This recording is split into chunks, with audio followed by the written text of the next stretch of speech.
Eng yirik O'zbekistondagi giloslarni yana ko'rsatishni boshladik. 31 kalibrda hali pishib, qorayib yetilgan yo'q. Qo'lingizdagini ham ko'rsatib qo'ying.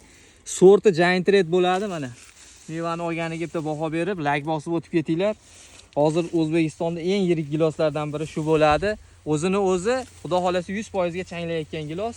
Bemalol boq qiladigan akalar bizga aloqaga chiqinglar. Garantiyali ko'chatdan ko'paytirib qo'yganmiz. 3-4 yoshida 10 kilo 15 kilogacha xudo xolasa meva uzasizlar. 100% garantiya beramiz unisiga ham.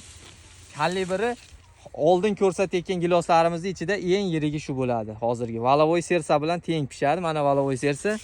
Valovoy sersa bo'ladi. Shu bilan teng pishadi. Bir xil bozorga kirib boradi. Mana Valovoydan farqi. Valovoyda endi hozir qo'yib ham ko'rsataveramiz. Qo'yib turaylik. 26, 28 gacha chiqadi Valovoyda kalibrini. Boring ana zo'r bo'lsa 30 ga chiqadi. Valovoyda kalibrini ko'p odam biladi. Undan yirik gilos mana shu Giant Red, Gigant Red deyiladigan gilos shu bo'ladi.